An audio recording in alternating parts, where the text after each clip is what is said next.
Yeah, right on, guys.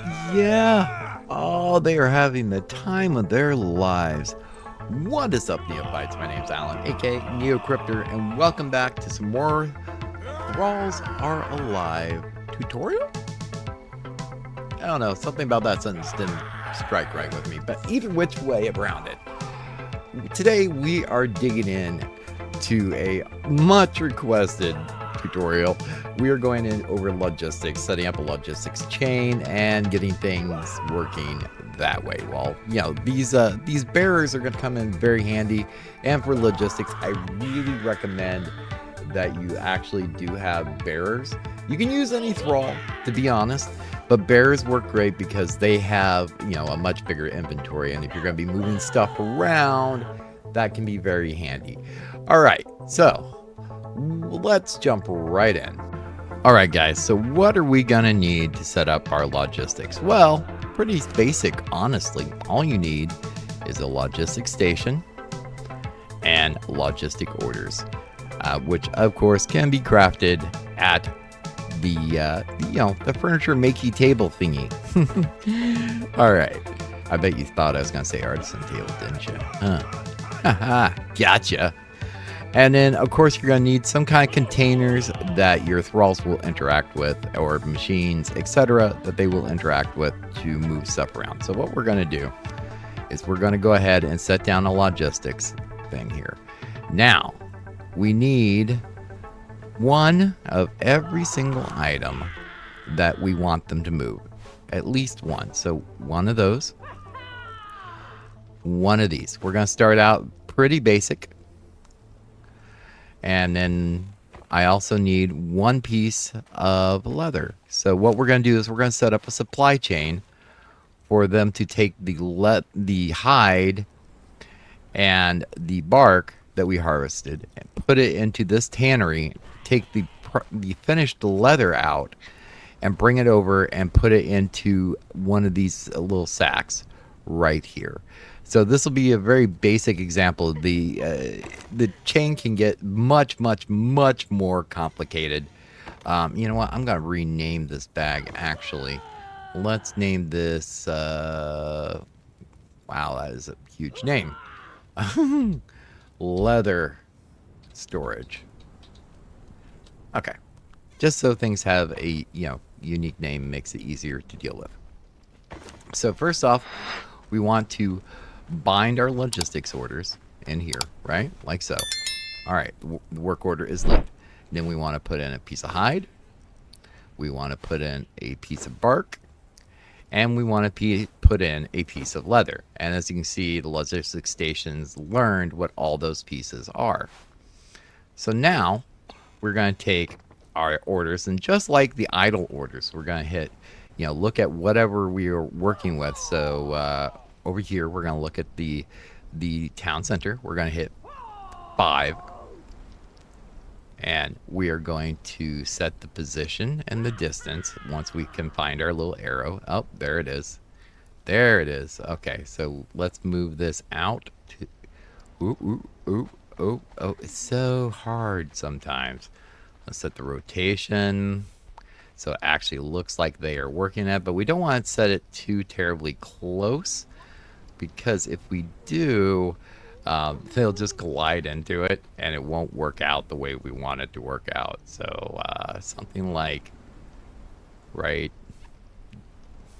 there looks good to me. So we're going to hit save and edit there. Okay. And now we're going to go over to here. We're going to look at this. Whoops, I hit the wrong button. Of course I did. We're going to look at it from this side because, occasionally there's people working here. So let's back up. And now let's move this. Ooh, there. That's actually not bad right there. And that position looks pretty solid. I think I am going to back it up just a hair, though. Yeah, like right there, just to be safe. We're going to hit save there. And next, we're going to go over and select our little sack that we want the stuff put into, which would be this guy right here. Whoops. And we're going to hit 5 on that. If I can actually look at the bag. Am I hitting 5 or am I hitting 4? Huh. I don't think it recognizes that, does it? Is this shelf interactable? No, it is not. Okay, so we need a chest. Is that chest interactable? It is. Okay. So let's try that. There we go. Now this one might be a little weird, but hey, we'll figure it out, right? Distance.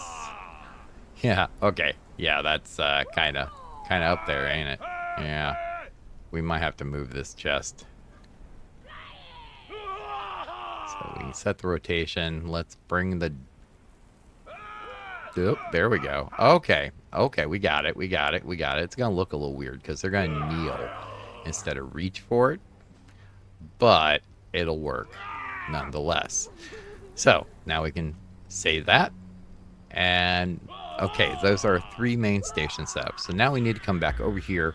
We need to open up the logistics station UI like so. Now, what we want to do is find our items that we want to move. So this is the Thralls town, right? So we need to take hide from it. And we want to take, I don't know, let's go 50. 50 seems good. We want, and the way to think of this is into inventory of the thrall, not into the thing. It's from the thrall's point of view.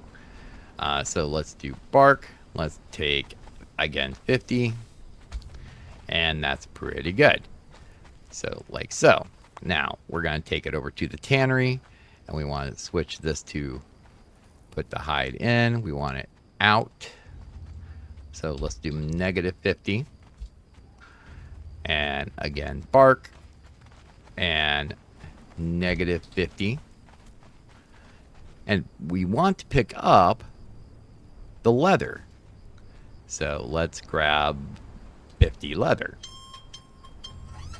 Sorry about that alarm. But it's a thing that may have transpired. And then we want to move down to our small crate. We want to take 50 leather and deposit it. And now we hit save. So that is now set up. So like anything else, we need to set a thrall to do it. And all these bears just hanging around doing absolutely nothing. It seems like a good something for them to do. So we are going to set Whiskey to do it during the daytime. Working. Whoop. Where did Whiskey just go? Because she just jumped ship on me. There we go. And we're going to set the work beacon to the logistics station, which I didn't rename. Shame on me. Totally should have done that. Okay. And then we're going to set Tango. Where is Tango?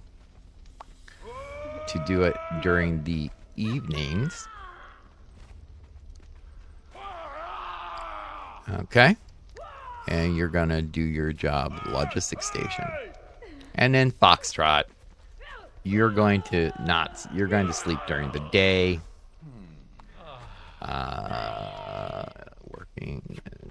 Working. You're going to be sleeping during the day, my friend. And you can have some time to chill out while the server disconnects. Be right back. Okay, server reboot is complete, and we have set everybody to do their thing. So now, Tango's in here having a ball. We have Foxtrot over here getting some rest before his shift. And if we come out here, we should see Whiskey shuffling things back and forth. Let's check her inventory. Yeah, she's got 50 leather that she's bringing back that she should put in the bag, and then she'll start the cycle over. Or the crate. Like so. Boom. She put it in. Did she put it in? Okay, there she goes. Yeah, she's a little far away. We could have been a little closer. Done it a little closer to the box. But, oh, that's weird. She didn't deposit. Excuse me.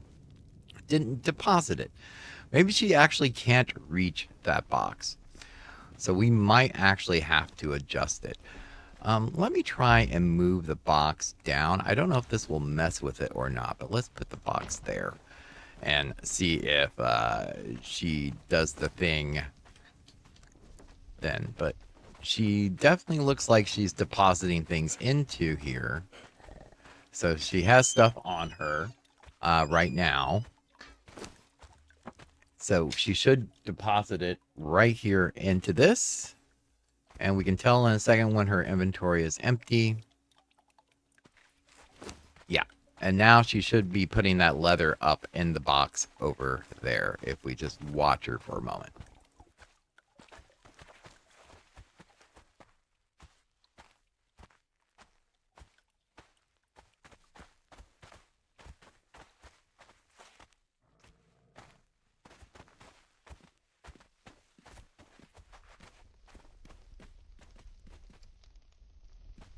Okay. All right, let's see. Can she put the stuff in it this time? Maybe. No, she is not. I might have to edit that order because she should be putting it in. But right now, she's just collecting the leather. So it might be something with this box, the small crate that she can't interact with, or maybe I just need to edit it. I'm going to fiddle with that, and I'll let you know the results here in a moment.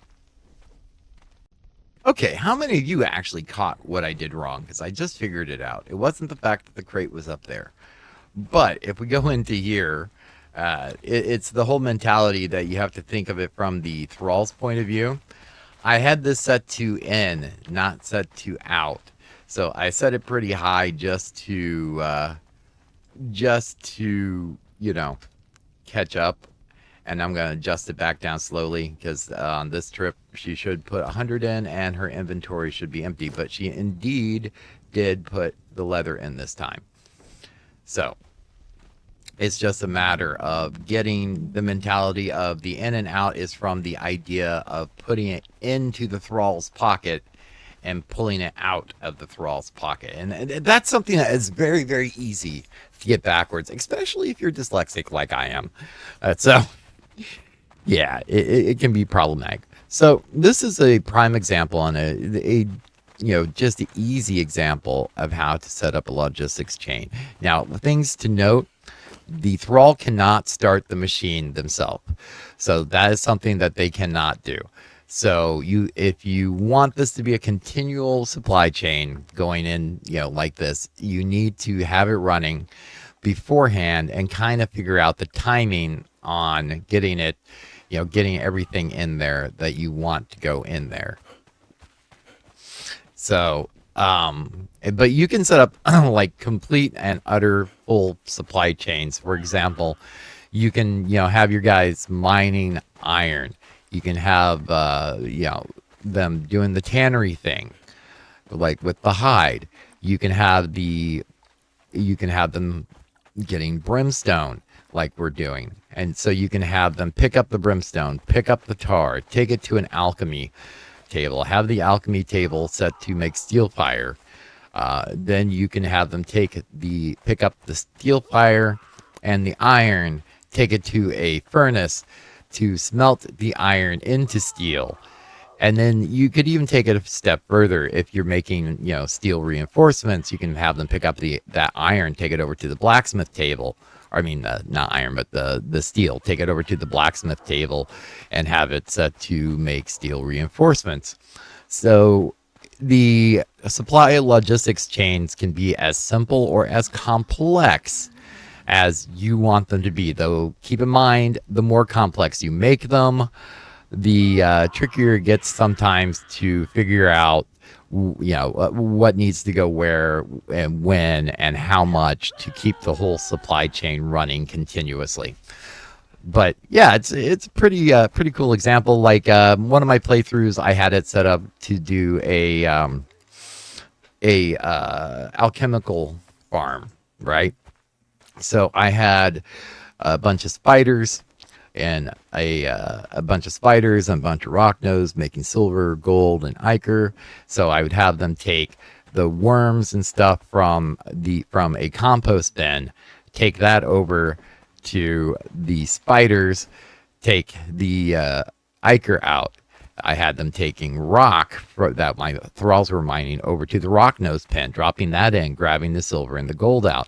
Had them take the gold and the silver over to a smelter, it to be smelted, pulling out the ingots, taking that to a grinder, pulling out dust, taking that over to a fireball cauldron, and making alchemical, putting in the components and making the alchemical base. It was a little bit complicated to get set up to where it would run continuously, but in the end, I got it set up pretty good. Of course, I had another animal pen producing manure, so they would fill up the compost bin to get the worms to feed the spiders, etc., etc., etc. So, yeah, you could even, with the chain like that, I could have been doing gardening. I could have had it going in and putting in, the fertilizer, and just the sky's the limit, man. But the more complex you make it, the trickier it gets to figure out what needs to go where. So that is something to definitely keep in mind. But guys, that is the logistics in a nutshell. If you have any questions, please leave me a comment. And if you found this video useful, drop it a like, because YouTube loves the stuff with the likes and the comments and the subscriptions and the whatevers. And I hope you guys did find it useful. If you did, awesome. Next time we're going to go over some of the advanced features and some tips of Thralls Are Alive, and that'll be the final video in the series, guys. I have recorded all of this in a single setting on no sleep. So if I have made any mistakes, let me know in the comments. I'm sure I've missed something somewhere, but I've tried to cover it because, man, this mod just has so much in it. It is insane and it's so awesome. You can do all kinds of things with it. I love it so much. Cashfire has done an amazing job on it. And yeah, so that's going to be it. I'll see you guys in the next one. Bye. I'm getting really tired.